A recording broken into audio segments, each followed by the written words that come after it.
This is flight US 1823, departing from Philadelphia to Phoenix. And here is a view outside.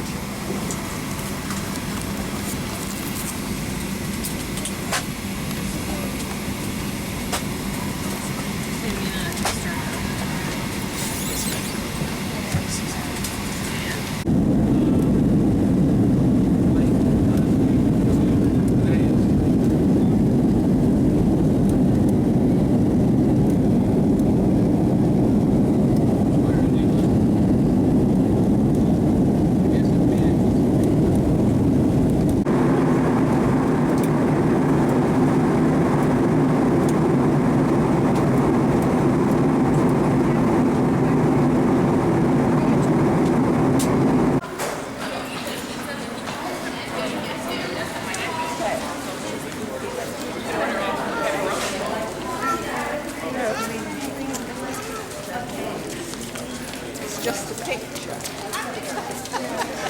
That's a piece of paper. Now I'm going to step behind the scenes for just a couple of minutes to make sure that the food and all the feeders are ready to go. So take this time to observe the penguins.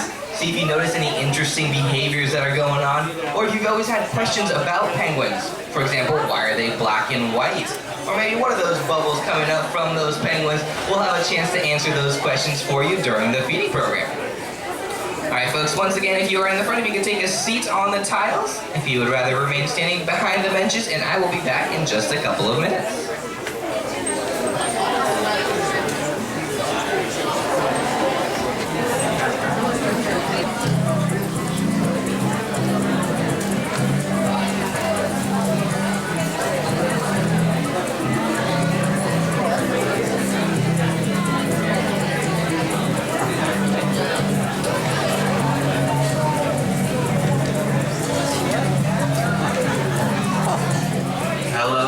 For those of you just joining us, my name is Juna. I'm the one in the center, Rick waving my hands over here. Just a couple reminders, if you have your cameras, if you could just make sure to turn the flashes off. But it looks like the penguins are ready to go, and the feeders and the food behind the scenes were all set. They just wanted to make sure that we were ready for them. So I told them we'd do a little bit of a call out. On the count of 3, if we can call out, "Let's feed the penguins," that should bring the penguin train over from the right-hand side, all those staff that will be taking place today. All right, folks, so on the count of 3, 1, 2, 3. Let's feed the penguins!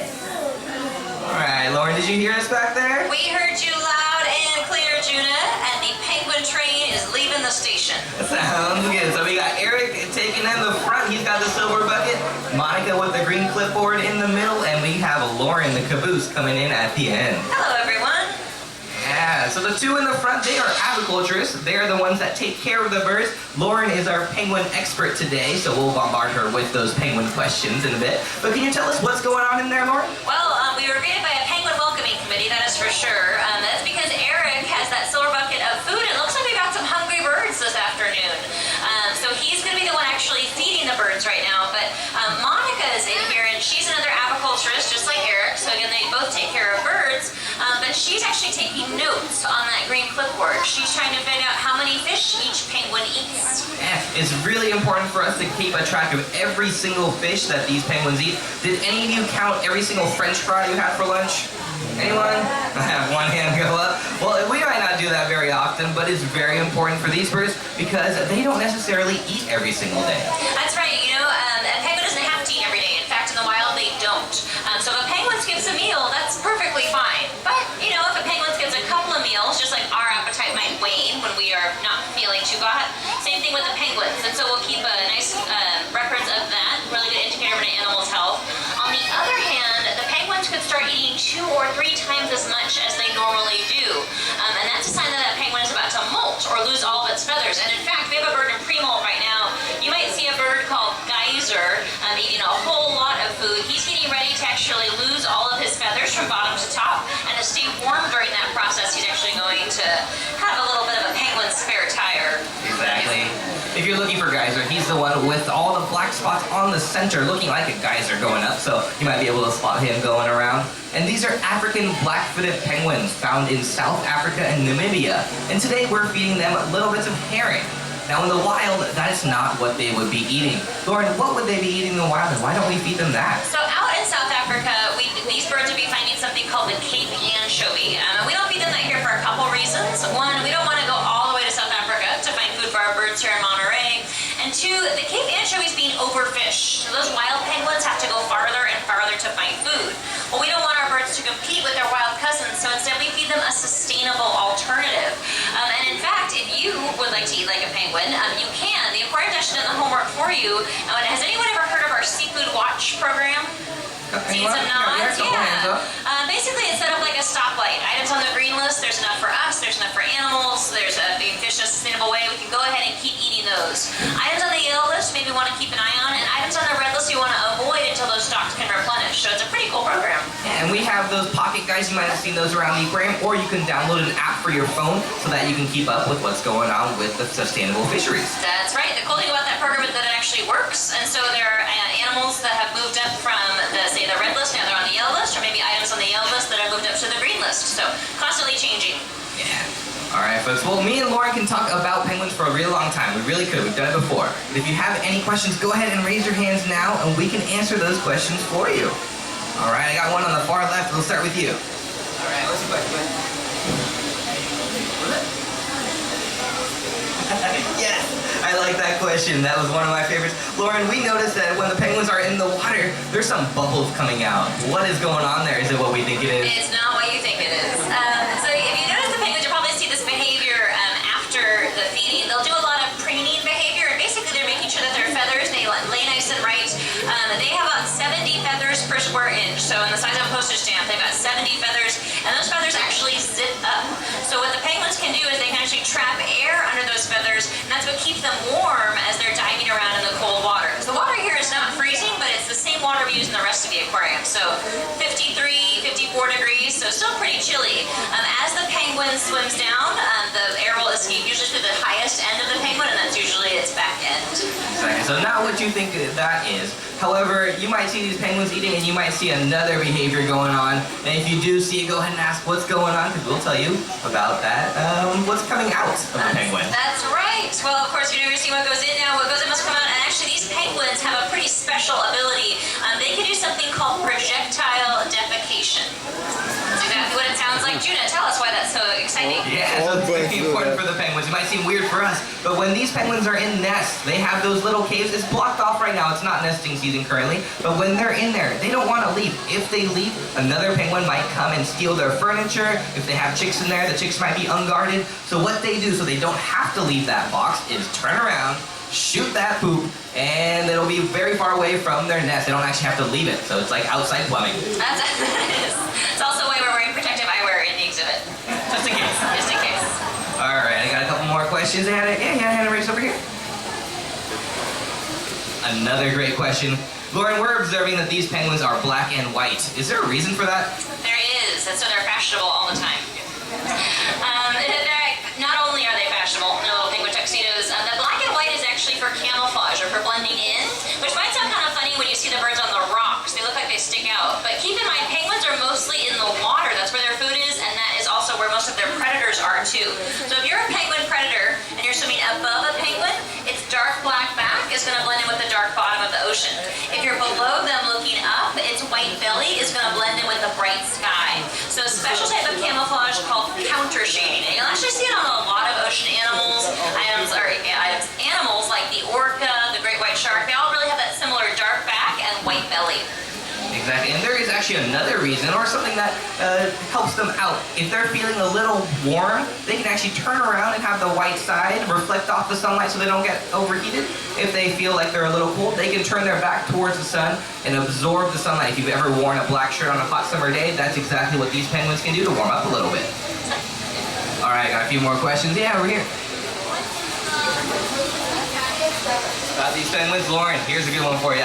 What is the most interesting fact that you know about these penguins? Oh, there's so many. You know, my favorite thing about these particular penguins is they all really have different little personalities, or penguinalities, we like to talk to them. You notice that some will come right up to Eric, some kind of like to hang out on their own, but they definitely are a bird with attitude. Yeah, you can see some of them pecking at the pants of these aviculturists and Lauren maybe. They might be looking for some material if the nests are open. They also have different personalities or penguinalities, like Lauren said, and you can tell the names of these penguins with their name bands. There's two in here that were hatched here at the aquarium, Mac and Ray. Mac is short for Monterey Aquarium. Ray is short for Monterey. Ray is pretty easy to find because she looks very different currently. She does not have the white stripes on her head. She's got an all bluish, silverish head.